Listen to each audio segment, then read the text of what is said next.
She was standing in the freezing sleet, 280 pounds of shattered heart and drenched clothes after her husband threw her out like trash for not fitting into his perfect image.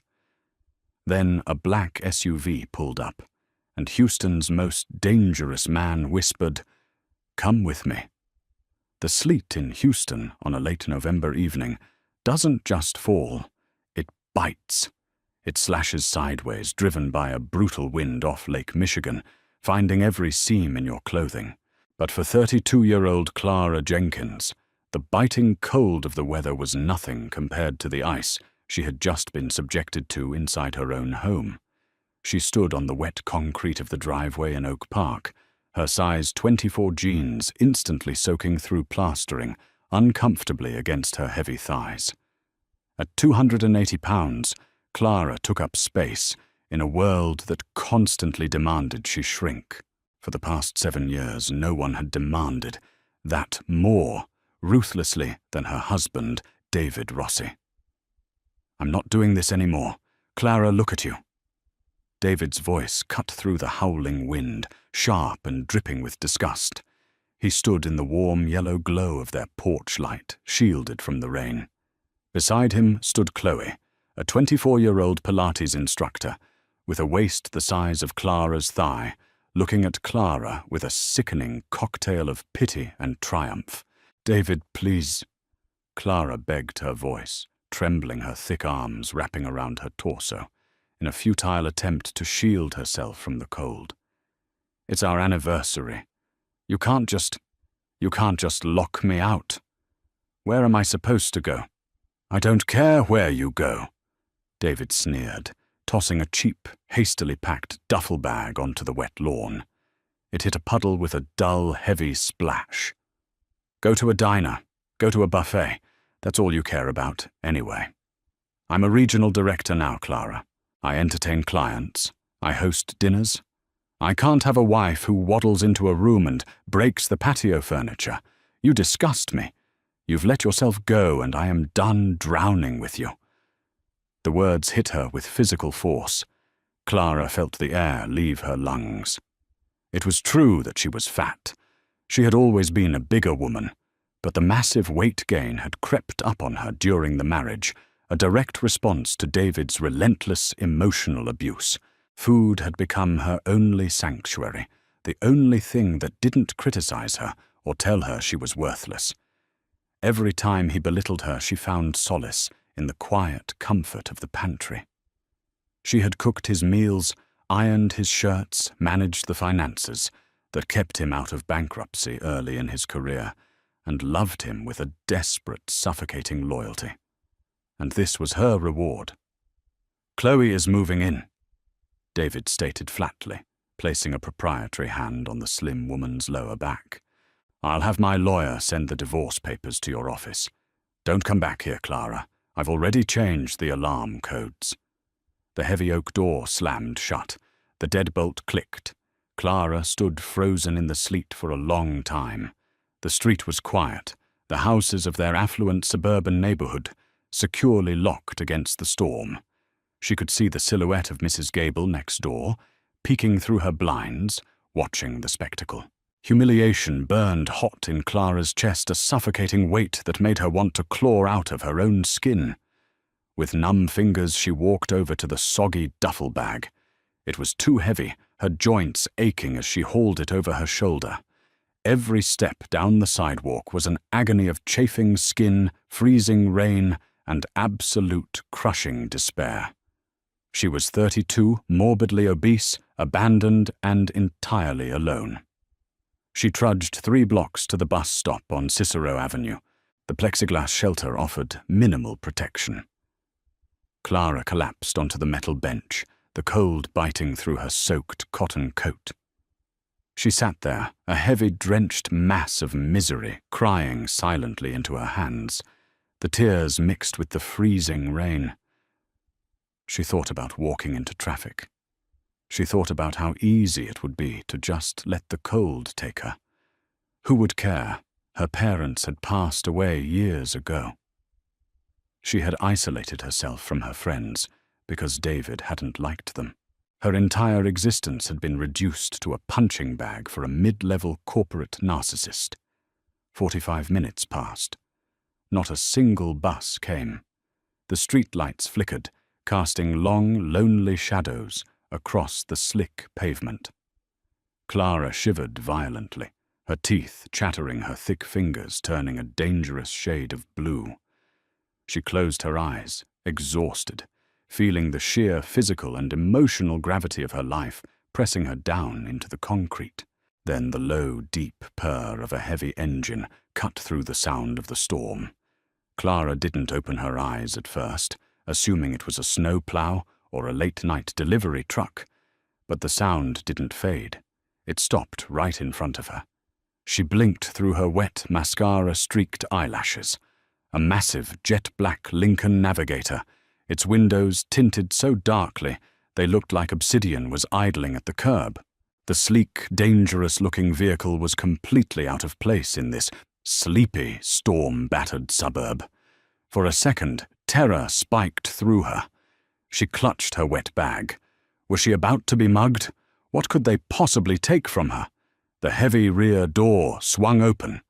A large man in a tailored dark suit and an earpiece stepped out, holding a massive black umbrella. He didn't look at Clara. Instead, he held the umbrella over the doorframe. A second man stepped out of the SUV. He was tall, broad-shouldered, and moved with a terrifyingly quiet grace. He wore a charcoal grey bespoke overcoat that probably cost more than Clara made in a year.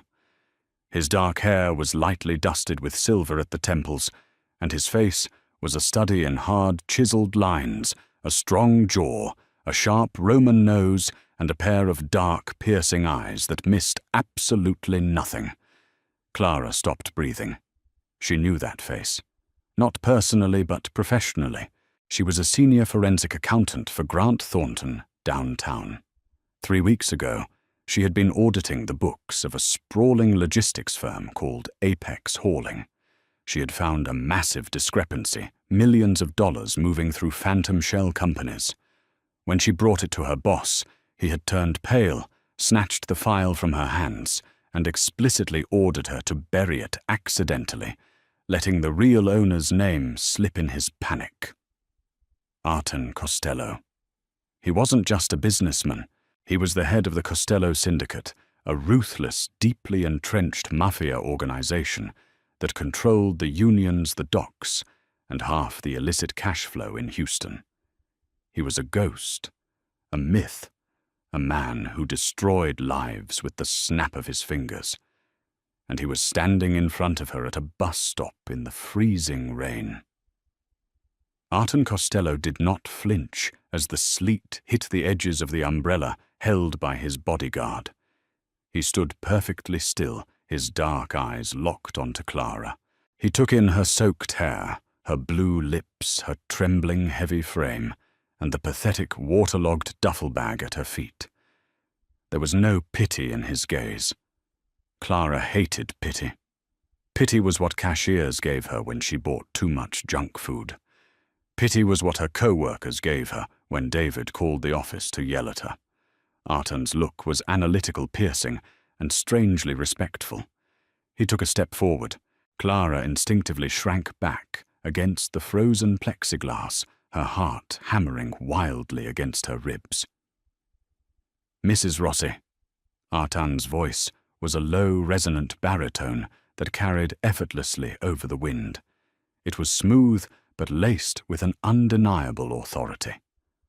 "Or given the scene I just witnessed from the end of your street, should I call you Clara?"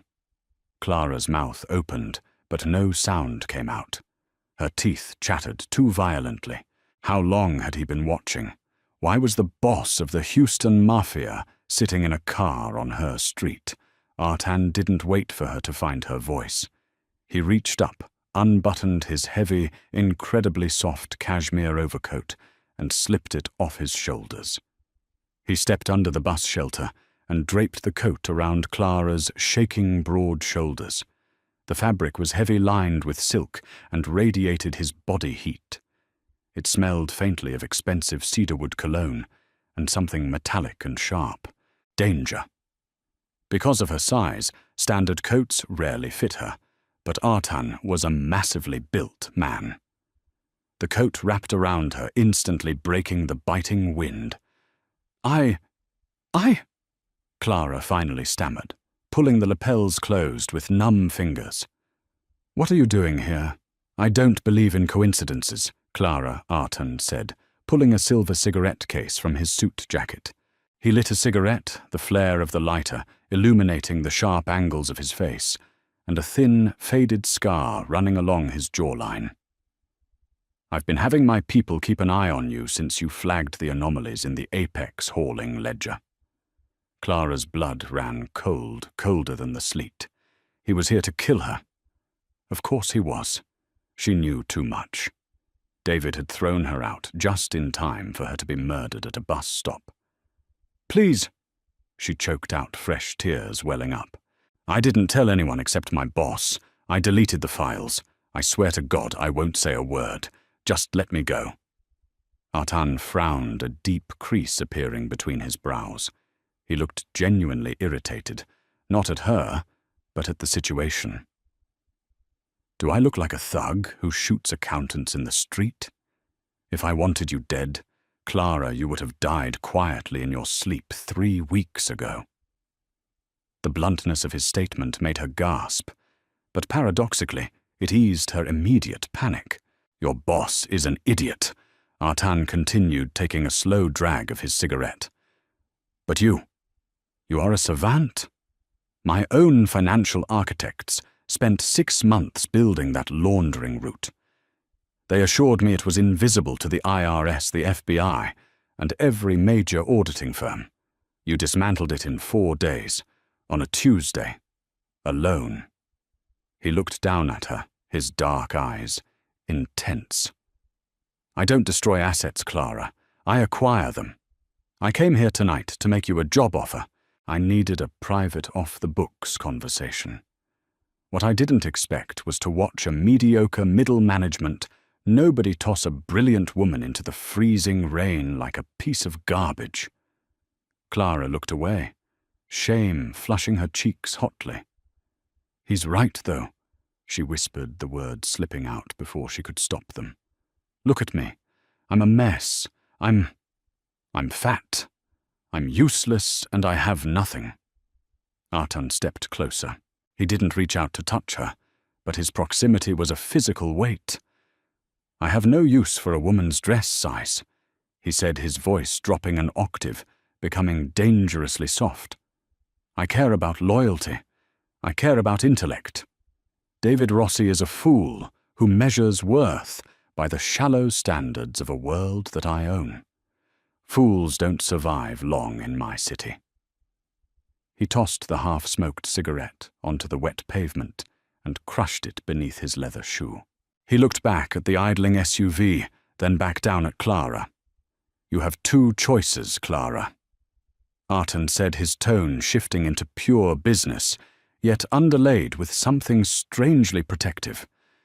"You can sit here freeze to death and let a man who isn't worth the mud on my shoes win. Or you can get in my car."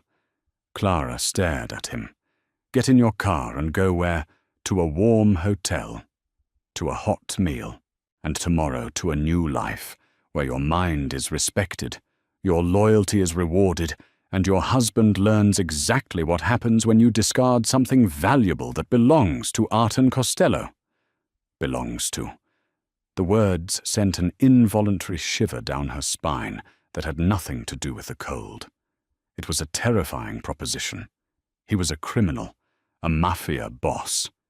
Entering his world meant crossing a line she could never uncross.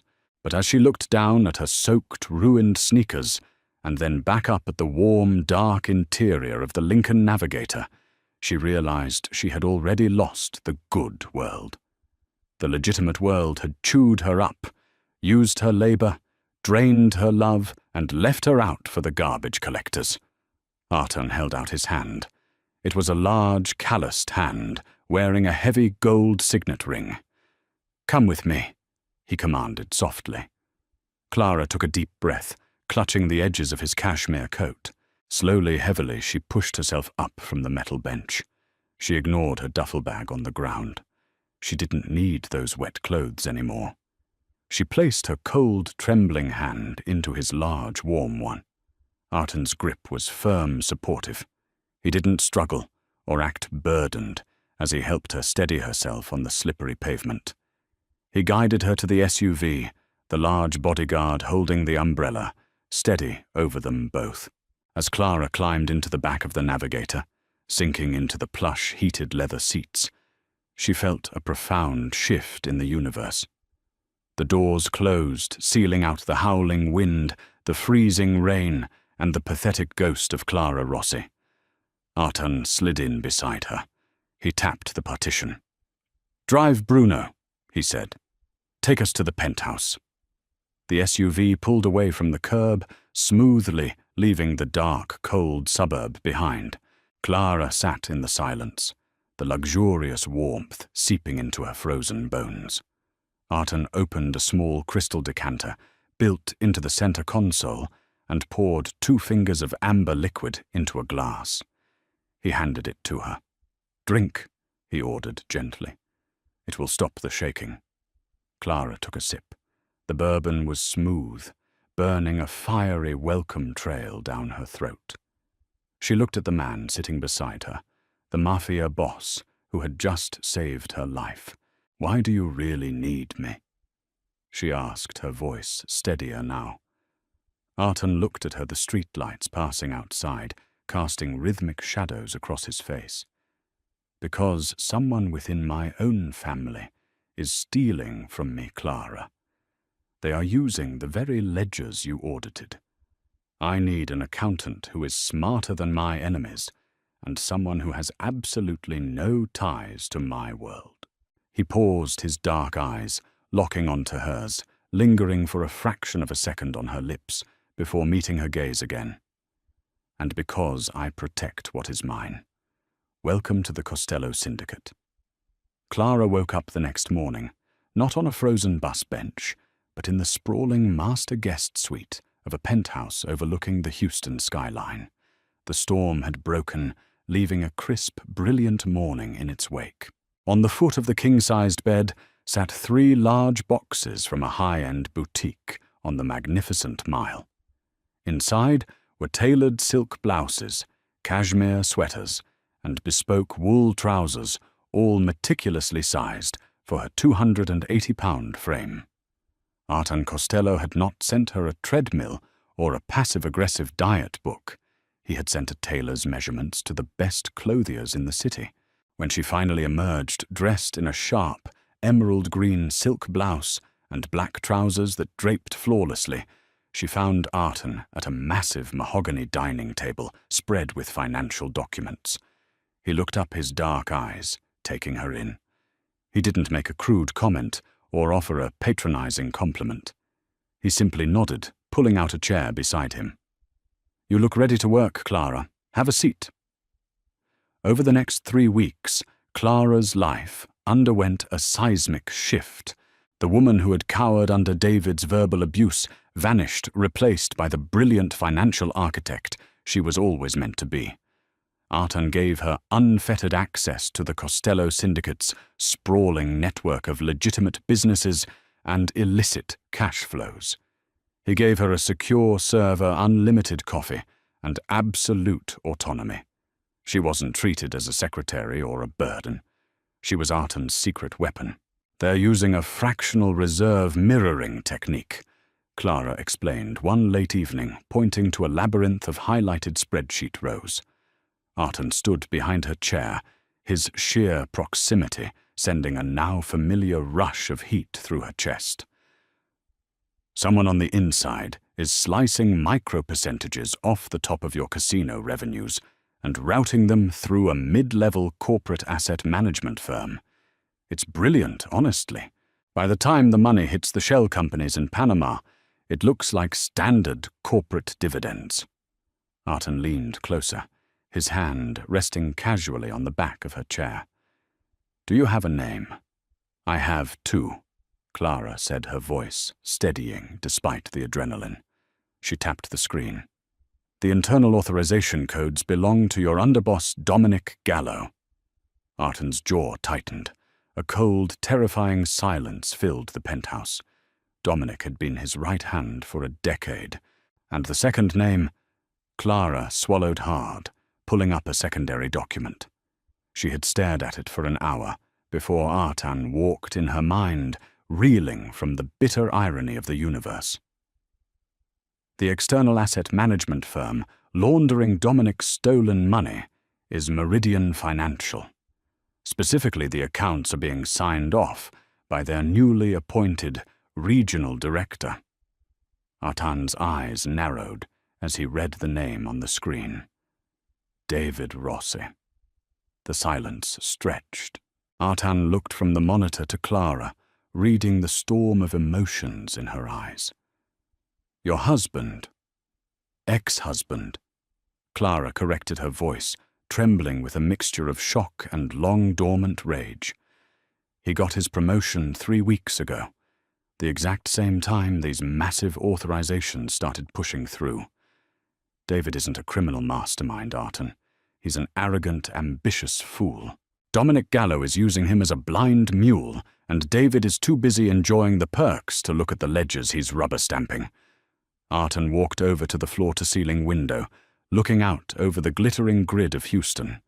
When he finally turned back, the look in his eyes was lethal, yet specifically protective when it landed on her. Dominic will be handled by me, Artan said, his voice a low, gravelly whisper.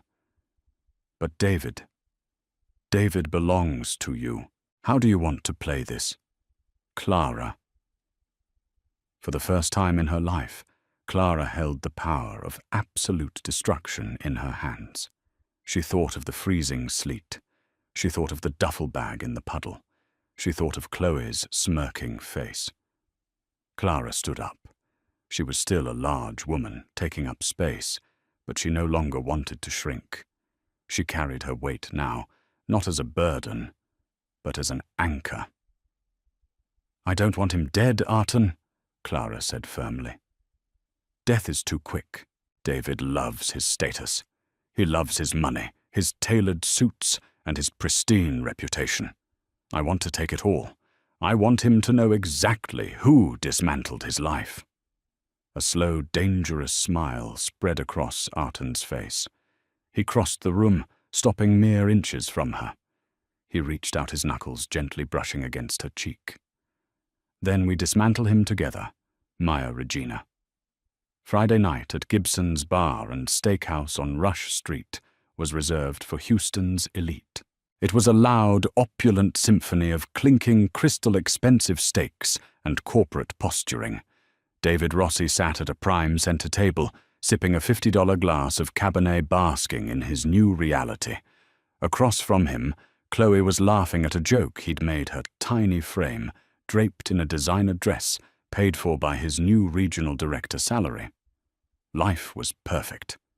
Shedding Clara had been the best career move he'd ever made, so the VP said if I keep these quarterlies up, we'll be looking at a house in Winnetka.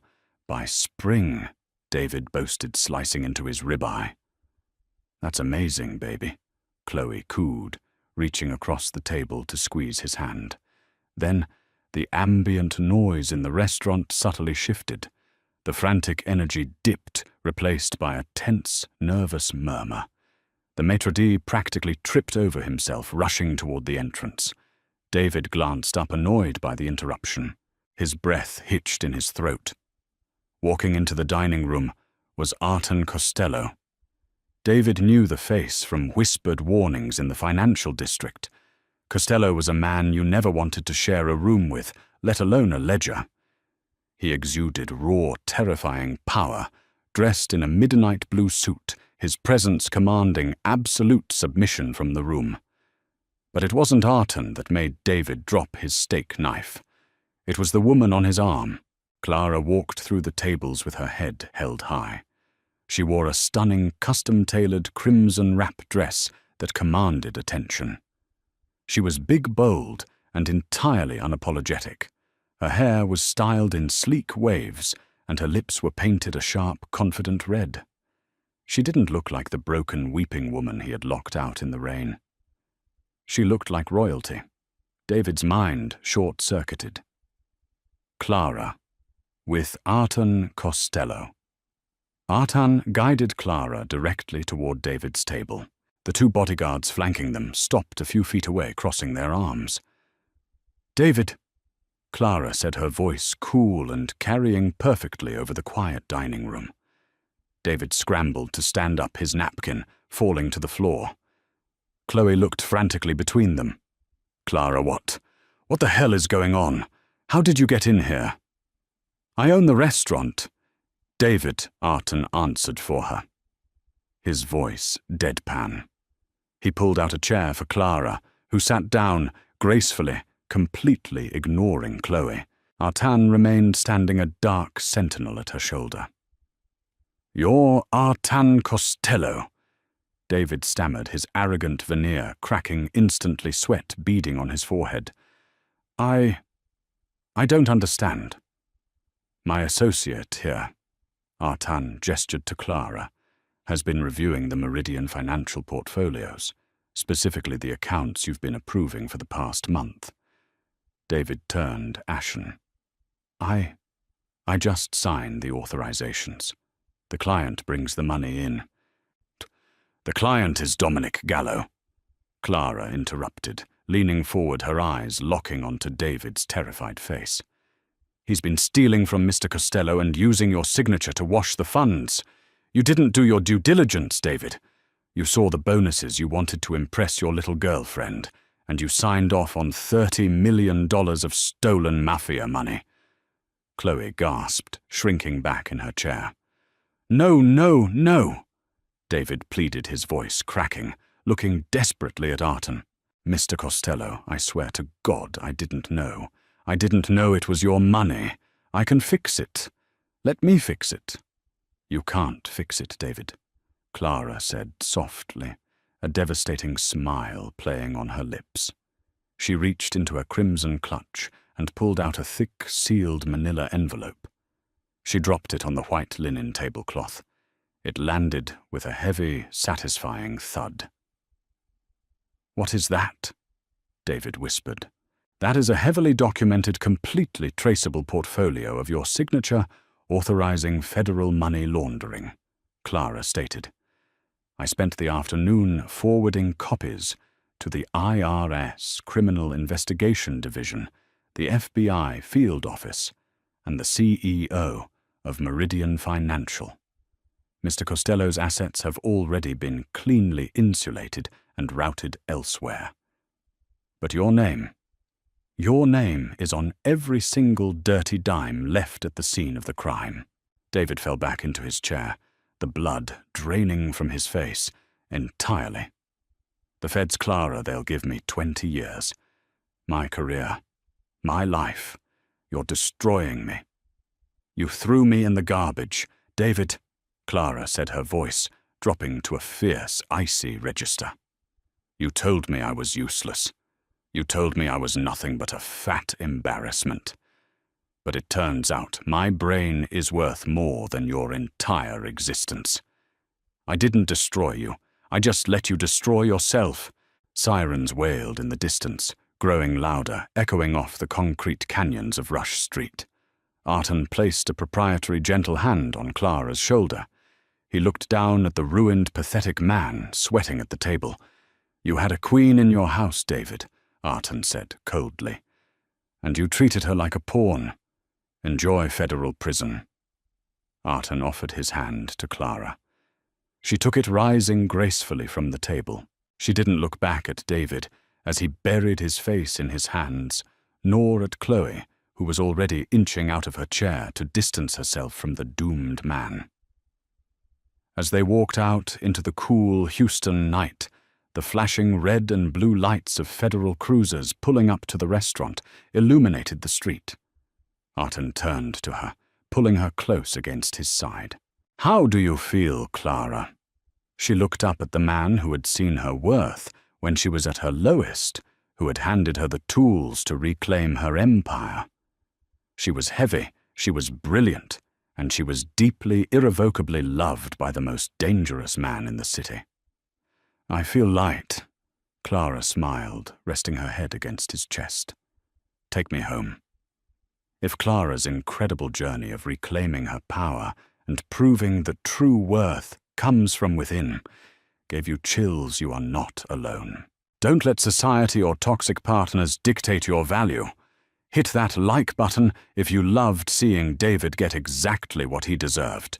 Share this story to empower someone who needs a reminder of their own brilliance, and make sure to subscribe to our channel for more dramatic, real-life revenge stories that will leave you breathless